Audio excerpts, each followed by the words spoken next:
Money fry.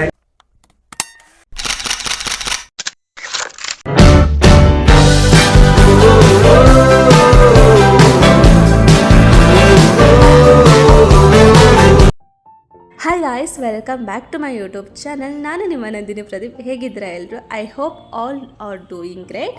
ಇವತ್ತಿನ vlogs ಸ್ವಲ್ಪ special ಆಗಿರೋದು because today's vlog full fun and happiness and beautiful moments. So let's start our day with positivity and smiley. Let's go. Last time ಹಾಕಿರೋ ವಿಡಿಯೋನ ಸ್ವಲ್ಪ continue ಆಗ್ತದೆ. Money friends. Mic midnight ಅಲ್ಲಿ ಕೋಲಾರ ಬಿಯರ್ಗೆ ಬಂದಿದ್ದೀವಿ. ಇವತ್ತು ಭೀಮಾ ಅವ್ರ ಮಗಂದು ಬಾಟೆ ಮುಗ್ದೋಗಿದೆ. ಸೊ ನಾವು ಬಂದಿರೋದು ಪೋಲಾರ್ ಬೇರಿಗೆ ಐಸ್ ಕ್ರೀಮ್ ತಿನ್ನೋಣ ಅಂತ ಅಂದ್ಬಿಟ್ಟು. ಮಿಡ್ ನೈಟ್ ಆಗಿತ್ತು ನಾವು ಇಲ್ಲಿಗೆ ಬಂದಾಗ. ಪಾಪ ಎಲ್ಲರೂ ಸುಸ್ತಾಗ್ಬಿಟ್ಟಿದ್ರು, ಹಾಗಾಗಿ ಸ್ವಲ್ಪ ರಿಲ್ಯಾಕ್ಸ್ ಆಗಲಿ ಅಂತ ಅಂದ್ಬಿಟ್ಟು ಭೀಮನೇ ಎಲ್ಲರನ್ನೂ ಕರ್ಕೊಬಂದು ಅವನೇ ಕೂಡ ಟ್ರೀಟ್ ಕೊಡಿಸ್ದ. ಅವ್ರಿಗೇನೇನು ಇಷ್ಟ ಬರುತ್ತೋ ಅದನ್ನೆಲ್ಲ ಅವ್ನು ತೊಗೊಳ್ಳಿ ಅಂತಂದ. ಸೊ ಇಲ್ಲಿ ಅವ್ರವ್ರಿಗೇನು ಇಷ್ಟ ಬರುತ್ತೋ ಅದನ್ನು ತೊಗೊಂಡಿದ್ರು. ನಾನೊಂದು DBC ತೊಗೊಂಡಿದ್ದೆ.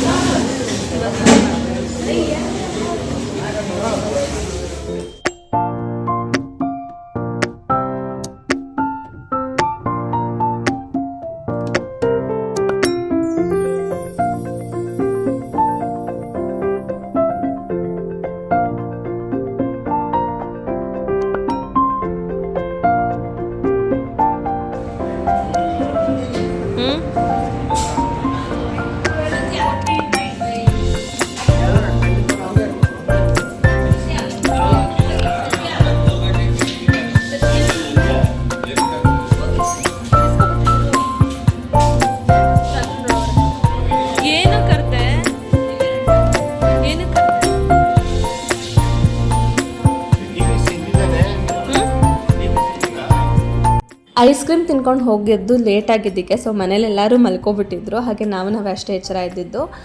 ಮತ್ತು ಭಾವನ ಮತ್ತು ಅಜ್ಜನೂ ಕೂಡ ಅವರು ಕೂಡ ವಾಪಸ್ಸು ಅವ್ರ ಮನೆಗೆ ಹೋಗ್ಬಿಟ್ರು. ಹಾಗಾಗಿ ನಾವು ಭೀಮಾ ಅವ್ರ ಮನೆಗೆ ಹೋದ್ರಿ.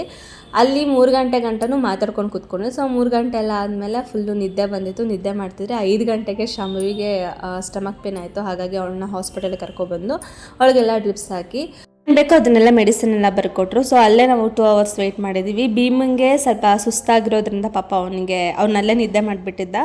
ಹಾಗಾಗಿ ಅವಳಿಗೆ ಡಿಸ್ಚಾರ್ಜ್ ಆಗಿದ ತಕ್ಷಣ ರಿಟರ್ನ್ ಮನೆಗೆ ಬರಬೇಕಾದಾಗ ಒಂದು ಕಾಫಿ ಕುಟ್ಕೊಂಡು ಇಲ್ಲೊಂದು ಹೊಸದಾಗಿ ಕೆಫೆ ಓಪನ್ ಆಗಿತ್ತು. ಸೊ ಅಲ್ಲಿ ಒಂದು ಕಾಫಿ ಚೆನ್ನಾಗಿ ಸಿಗುತ್ತೆ ಅಂತ ಪ್ರೇಕ್ಷಾ ಹೇಳಿದ್ಲು. ಹಾಗಾಗಿ ಕಾಫಿ ಎಲ್ಲ ಕುಟ್ಕೊಂಡು ನೋಡಿ ಟೈಮು 6:57 ಆಗಿದೆ. ಸೊ ರಿಟರ್ನ್ ನಾವು ಇವಾಗ ಭೀಮಾ ಅವ್ರ ಮನೆಗೆ ಹೋಗಬೇಕು. ಅವತ್ತಿನ ದಿನ ಎಲ್ಲ ಹಾಗೆ ವ್ಲಾಗ್ ಮಾಡೋಕ್ಕಾಗಿಲ್ಲ. ಫೋನಲ್ಲಿ ಚಾರ್ಜ್ ಒಂದಿರಲಿಲ್ಲ. ಅದು ಅಲ್ಲದೆ ಅತ್ತೆ, ಅಜ್ಜು ಮತ್ತು ಭಾವನವರೆಲ್ಲರೂ ಬಂದಿದ್ದರು.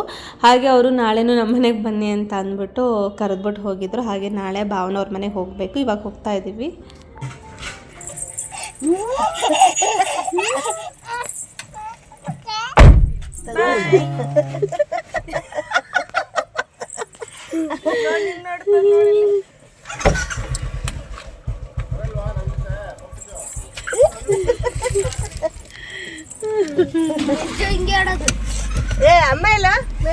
ಪಾಪಾಚು ಅವನು ಆಟ ಆಡೋದೇ ನಮಗೆ ಸಿಕ್ಕಾಪಟ್ಟೆ ಇಷ್ಟ ಆಗುತ್ತೆ. ಹಾಗಾಗಿ ಅವನಿಗೆ ಕಾರ್ ಅಂದರೆ ಸಖತ್ ಇಷ್ಟ. ಅದಕ್ಕೆ ಅವ್ನು ಕಾರ್ ಒಳಗಡೆ ಹೋಗ್ಬೇಕಾದಾಗ ಫುಲ್ಲು ಖುಷಿ. ಕಾರಿಂದ ಇಳಿದ ತಕ್ಷಣ ಫುಲ್ಲು ಬೇಜಾರು ಮಾಡ್ಕೋತಿದ್ದ. ಸೊ ಅದೊಂದು ಸಣ್ಣದಾಗಿ ವಿಡಿಯೋ ಮಾಡೋಕ್ಕೆ ಹೇಳ್ದೆ ಅಷ್ಟೇ. ಹಾಗೆ ಅವತ್ತಿನ ದಿನ ಸಾಯಂಕಾಲದಿಂದನೇ ನಾನು ವ್ಲಾಗ್ನ ಮಾಡ್ತಾ ಇದ್ದೀನಿ.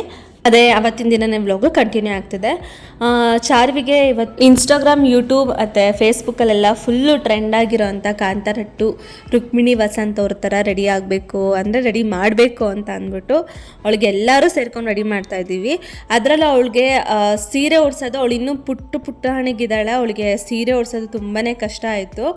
ಆ ಕಡೆ ನೋಡಿ 4-5 ಜನ ಇಟ್ಕೊಂಡಿದ್ದೀವಿ ಒಂದು ಸೀರೆ ಉಡ್ಸೋದಕ್ಕೆ. ಅವನ ಸ್ವಲ್ಪ ಆಫೀಸ್ಗೆ ಹೋಗಿದ್ಲು. ಆಫೀಸಿಂದ ಬಂದ ತಕ್ಷಣ ಈ ಒಂದು ಸೀರೆನೆಲ್ಲ ರೆಡಿ ಮಾಡೋಣ ಅಂತ ಅಂದ್ಬಿಟ್ಟು ಮಾಡ್ತಾಯಿದ್ದೀವಿ. ಸೊ ಭಾವನ ಬರೋ ಗಂಟನೂ ಮಾಡಬೇಡಿ ಅಂತ ಹೇಳ್ಬಿಟ್ಟು ಹೋಗಿದ್ಲಂತ ಅವಳು ಬೆಳಿಗ್ಗೆನೆ. ಹಾಗಾಗಿ ಅವರು ಮಾಡಿರಲಿಲ್ಲ. ಭಾವನ ಬಂದಮೇಲೆ ರೆಡಿ ಮಾಡೋಣ ಅಂತ ಅಂದ್ಬಿಟ್ಟು ರೆಡಿ ಮಾಡ್ತಾಯಿದ್ದೀವಿ. ಇವಾಗ ಎಲ್ಲರೂ ಸೇರಿಕೊಂಡು ಅವಳಿಗೊಬ್ಳಿಗೆ ರೆಡಿ ಮಾಡೋದಕ್ಕೆ ನಾವು 4-5 ಜನ ನಿಂತಿದ್ದೀವಿ. ಶಾಂಭವಿ ಕೈಯಲ್ಲಿ ಫೋನ್ ಕೊಟ್ಬಿಟ್ಟು ವೀಡಿಯೋ ಮಾಡೋದಕ್ಕೆ ಹೇಳಿಬಿಟ್ಟು ಸೊ ನಾನು 4 ಜನನೂ ಸೇರಿಕೊಂಡು ರೆಡಿ ಮಾಡ್ತಾಯಿದ್ದೀವಿ. ಈ ಕಡೆ ಮಮ್ಮಿಗೆ ಸೀರೆ ನೆರಿಗೆ ಎಲ್ಲ ಹಾಕಿದ್ರು, ನಾನು ಪ್ರತಿಮಾ ಅಕ್ಕ ಸೆರಗನ್ನ ಹಾಕೋಕ್ಕೆ ಟ್ರೈ ಮಾಡ್ತಾಯಿದ್ದೀವಿ. ಅವಳಿಗೆ ಭಾವನ ತಲೆ ಬರ್ಸಿದ್ದಾಳೆ. ಇಷ್ಟು ಜನನು ಒಂದು ಸಣ್ಣ ಹುಡುಗಿಗೆ ರೆಡಿ ಮಾಡಾಗಿ ನಿಂತ್ಕೊಂಡಿದ್ದೀವಿ ನೋಡಿ. ಇನ್ನೊಂದು ಸಣ್ಣ ಕರೆಕ್ಷನ್, ಇವಳಿಗೆ ಮೊಗ್ಗಿನ ಜಡೆ ಹಾಕ್ತಾಯಿದ್ದೀವಿ. ಸೊ ಅದರಲ್ಲಿ ಕಾಂತಾರ ಟೋಲಿ ಮೊಗ್ಗಿನ ಜಡೆ ಹಾಕಿರಲ್ಲ, ಬಟ್ ನಾವು ಇವಳಿಗೆ ಹಾಕ್ತಾಯಿದ್ದೀವಿ. ಪುಟಾಣಿ ಮಕ್ಕಳಲ್ಲಿ ಇದ್ಬೇಕಾದಾಗ ಲಂಗ ಬ್ಲೌಸ್ ಎಲ್ಲ ಹಾಕಿ ಮೊಗ್ಗಿನ ಜಡೆ ಎಲ್ಲ ಹಾಕ್ತಾ ರೆಡಿ ಮಾಡಿ ಒಂದು ಫೋಟೋ ಇಡಿಸ್ಕೊತಾ ಇದ್ರು. ಸೊ ಯಾವ ಥರ ಇತ್ತು ಅಂದರೆ ಹಿಂಗೆ ಹಿಂದೆ ಮೊಗ್ಗಿನ ಜಡೆ. ಸೊ ಒಂದೇ ಫೋಟೋದಲ್ಲಿ 2 ಫೋಟೋನ ಆ್ಯಡ್ ಮಾಡಿ ತೆಗೆಸ್ತಿದ್ರು. ಸೊ ಇವಳಿಗೂ ಅದೇ ಥರ ತೆಗ್ಸೋಕ್ಕೆ ಸ್ವರೂಪಿಣಿ ಅಕ್ಕಂಗೆ ಆಸೆ ಇತ್ತು. ಹಾಗಾಗಿ ಅವಳಿಗೆ ಮೊಗ್ಗಿನ ಜಡೆ ಜೊತೆಗೆ ಕಾಂತಾರ 2 ರುಕ್ಮಿಣಿ ವಸಂತರನು ರೆಡಿ ಮಾಡೋಣ ಅಂತ ಅಂದ್ಬಿಟ್ಟು ಎಲ್ಲ ಸೆಟ್ನು ತೆಗೆದಿಟ್ಕೊಂಡಿದ್ದೀವಿ. ನೋಡಿ ಇದೆಲ್ಲ ಪೂರ್ತಿ ಸೆಟ್ಟು ಚಾರ್ವಿಗೆ ಹಾಕೋದು. ಇದೆಲ್ಲ ಭಾವನನ ಸೆಟ್ಟು, ಭಾವನನ ಮದುವೆಗೆ ಅಂತ ತೊಗೊಂಡಿದ್ದು.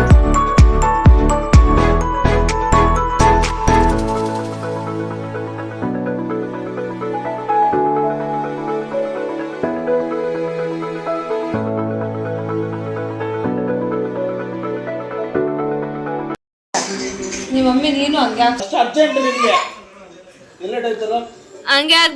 ಆಗ್ಬೇಕು.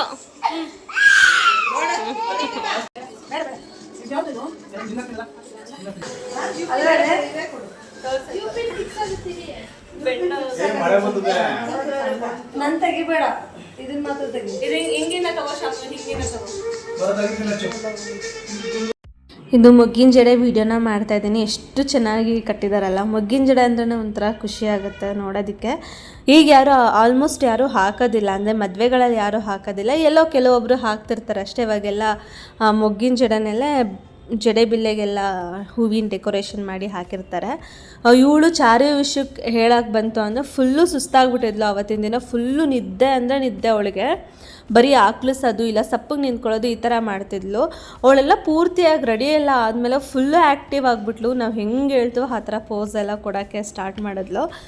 ನಾವೆಷ್ಟು ರೆಡಿ ಮಾಡೋಗಂಟ ಅಷ್ಟು ಅವಳು ಒಂಥರ ಸಪ್ಪಗಿದ್ದಿದ್ದು, ಆಮೇಲೆ ಬೇಜಾರು ಮಾಡ್ಕೊಂಡಿದ್ದು, ಒಂಥರ ನಿದ್ದೆ ಬರೋ ಥರ ಆಡ್ತಿದ್ದಿದ್ದು ಈ ಥರ ಎಲ್ಲ. ಬಟ್ ಇವಳು ರೆಡಿ ಎಲ್ಲ ಆದಮೇಲೆ ಸೊ ಅವಳನ್ನ ನೋಡಿಕೊಂಡು ಫುಲ್ಲು ಖುಷಿ ಆಗ್ಬಿಟ್ಟು ಸಖತ್ ಆ್ಯಕ್ಟಿವ್ ಆಗಿಬಿಟ್ಲು. ಇದು ಮೇಕಪ್ ವಿಷಯಕ್ಕೆ ಬಂತು ಅಂದರೆ ಭಾವನನ್ನೇ ರೆಡಿ ಮಾಡಿದ್ದು, ಅಂದರೆ ಫೇಸಿಗೆ ಕ್ರೀಮು ಪೌಡರ್ ಎಲ್ಲ. ಸೊ ಅವಳು ಯಾವುದೇ ಫೌಂಡೇಶನ್ ಏನೂ ಹಾಕಿಲ್ಲ. So baby cream baby powder ಅಷ್ಟೇ ಹಾಕಿ ಒಂದು ಸ್ಟಿಕ್ಕರ್ ಇಟ್ಟು ಲಿಪ್ಸ್ಟಿಕ್ ಹಾಕಿ ಐಲೈನರ್ ಅಷ್ಟೇ ಹಾಕಿದ್ದು. ಅದಕ್ಕೇ ಎಷ್ಟು ಕ್ಯೂಟಾಗಿ ಕಾಣಿಸ್ತಿದ್ಲು. ಸೊ ಮಕ್ಕಳು ಹೆಂಗಿದ್ರು ಚೆನ್ನಾಗಿ ಕಾಣಿಸ್ತಾರೆ ಅಂತ ಅಂದ್ಬಿಟ್ಟು ಹೇಳ್ತಾರಲ್ವ. ಸೊ ಅಲ್ಲಿ ಇನ್ನೊಂದು ಮಿಸ್ ಆಗಿತ್ತು, ಅಂದರೆ ತೋಳ್ಬತ್ತಿ ಎಲ್ಲ ಇರುತ್ತಲ್ಲ. ಸೊ ಆ ಥರ ಒಂದು ತೋಳ್ಬತ್ತಿ ಮಿಸ್ ಆಗಿತ್ತು. ಹಾಗಾಗಿ ಮಾಟಿಲೇನೋ ಒಂದು ಸ್ವಲ್ಪ ಸೆಟ್ ಮಾಡಿ ಹಾಕಿದ್ವಿ ಆಮೇಲೆ ಲಾಸ್ಟಲ್ಲಿ.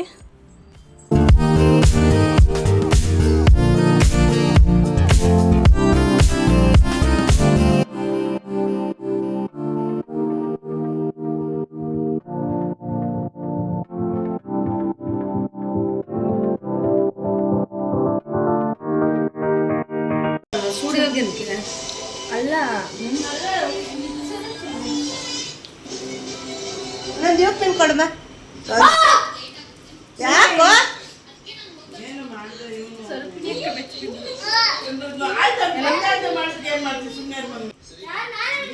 ಅವನಿಗೆ ಹೇಳ್ತಿರೋದು ಜಾಗೃತಿ ಕಿತ್ತಿರಂತಲ್ಲಿ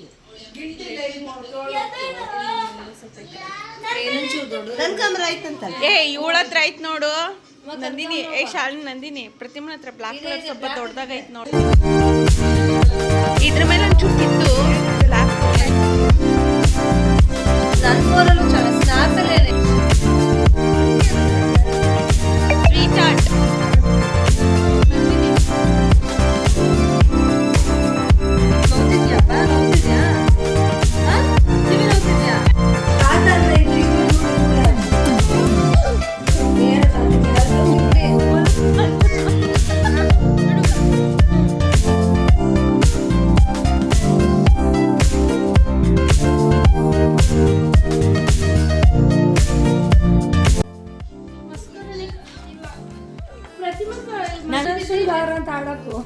ಬಿಡಿ ಇವಾಗ. ಆಮೇಲೆ ಇದನ್ನ ಹಾಕೋ, ಪುಟ್ಟಮಲ್ಲಿ ಸಾಂಗ್ ಹಾಕೋ. ಏನು ಇದಕ್ಕೆ ಬೈತಲೆ ಅಲ್ಲಿ ಬೈತಲೆ ಇಲ್ಲೇ ಐತೆ. ಚಿಕ್ಕು ಚಿಕ್ಕು ಈ ಕಡೆ ಬರ. ಚಿಕ್ಕು ಹಾಯ್ ಮಾಡು. ಫೈನಲಿ ಚಾರ್ವಿ ಲುಕ್ ಕಂಪ್ಲೀಟ್ ಆಯಿತು. ಸೊ ಅವಳು ಯಾವ ಥರ ಕಾಣಿಸ್ತಿದ್ದಾಳೆ ಅಂತ ಅಂದ್ಬಿಟ್ಟು ನಾನು ಕಮೆಂಟ್ ಮಾಡಿ ಸ್ಟುಡಿಯೋಗೆ ಬೇರೆ ಕರ್ಕೊಂಡು ಹೋಗಿದ್ದೆ. ಸ್ಟುಡಿಯೋ ಕ್ಲೋಸ್ ಆಗಿತ್ತು, ಹಾಗೆ ಮನೇಲೇ ಒಂದಷ್ಟು ಫೋಟೋಸ್ಗಳನ್ನ ತೆಗೆದಿದ್ದೀವಿ. ಸೊ ಅವಳು ಲುಕ್ ಈ ಥರ ಕಾಣಿಸ್ತಿದೆ. ಸೊ ನಿಮಗೆ ಯಾವ ಥರ ಅನ್ನಿಸ್ತು, ಅವಳು ಯಾವ ಥರ ಕಾಣಿಸ್ತಿದ್ದಾಳೆ ಅಂತ ನನಗೆ ಕಮೆಂಟ್ ಮಾಡೋದನ್ನ ಮಾತ್ರ ಮರಿಬೇಡಿ.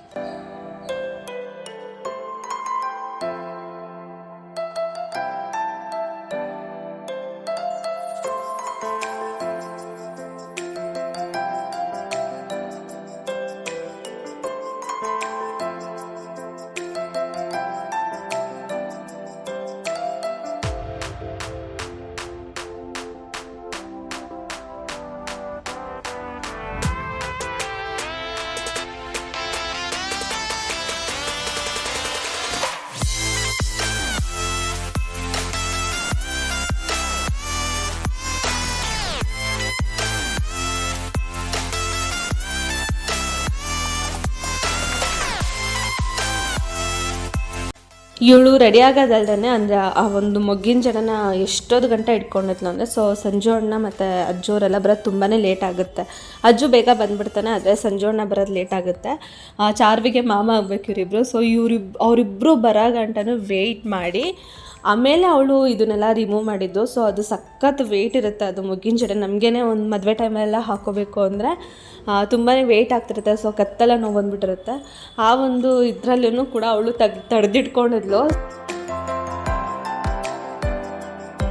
ಚಾರ್ವಿಗೆ ಜ್ಯುವೆಲ್ರಿ ಮತ್ತು ಮೇಕಪ್ ಎಲ್ಲ ರಿಮೂವ್ ಮಾಡಿದ್ಮೇಲೆ ಸುಮ್ಮನೆ ಕೂತಿದ್ರೆ ಅದರಲ್ಲಿ ಅಚ್ಚು ಹೋಗೋದು ಬರೋದು ಓಡೋದು ಬರೋದು ಈ ಥರ ಎಲ್ಲ ಮಾಡ್ತಿದ್ದ. ಅದಕ್ಕೆ ಅವನೊಂದು ಸ್ವಲ್ಪ ಆಟಾಡ್ಸೋಣ ಅಂತ ಅಂದ್ಬಿಟ್ಟು ಅವನ್ನ ಆಟಾಡ್ಸಕ್ಕೆ ಹೋದ್ರಿ. ಸೊ ಅವ್ನು ಆಟಾಡೋದಕ್ಕೆ ನಮಗೆ ನಗ್ದು ಸಾಕಾಯ್ತು. ಸೊ ಅಷ್ಟು ಚೆನ್ನಾಗಿ ಆಟಾಡ್ತಿದ್ದ ಅವನು, ಹೋಗೋದು ಬರೋದು ಮಾಡ್ತಿದ್ದ. ಸೊ ಅವ್ನು ಹೋಗಿ ಬಂದಾಗ ನಾನು ಸ್ವಲ್ಪ ಅವ್ನಿಗೆ ಎದುರಿಸ್ತಿದ್ದೆ.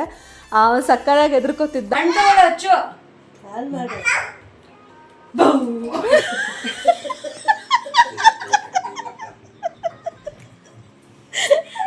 ಅವನಿಗೆ ಎದ್ರುಕೊಂಡು ನಾವೆಲ್ಲ ನಗ್ತಾಗ ಅವನಿಗೆ ಫುಲ್ಲು ಶೇಮ್ ಆಗಿಬಿಡ್ತಿತ್ತು.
ಅಜ್ಜಿ ಇಲ್ಲ ಅಂದ್ರೆ ಉದ್ದಿರ್ವಾ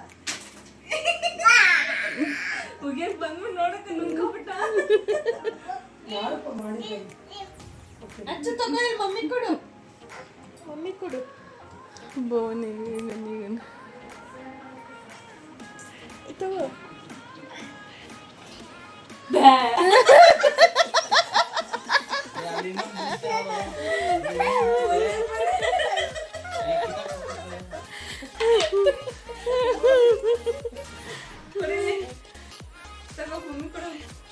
ಕೊಟ್ಬಿಟ್ಟು ಬಾ ಆಯ್ತಾ? ಹಚ್ಚು, ಹೋಗಿ ಕೊಟ್ಬಿಟ್ಟು ಬಾ. ಹೋಗತ್ತಾಗೆ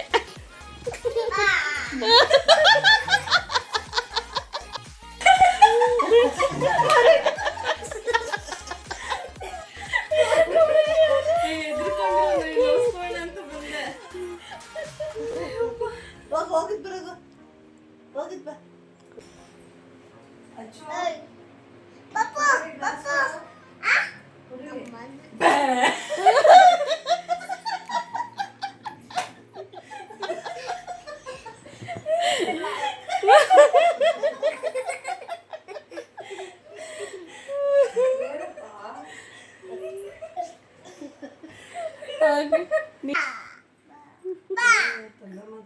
ಅಲ್ಲೋಡಲ್ಲಿ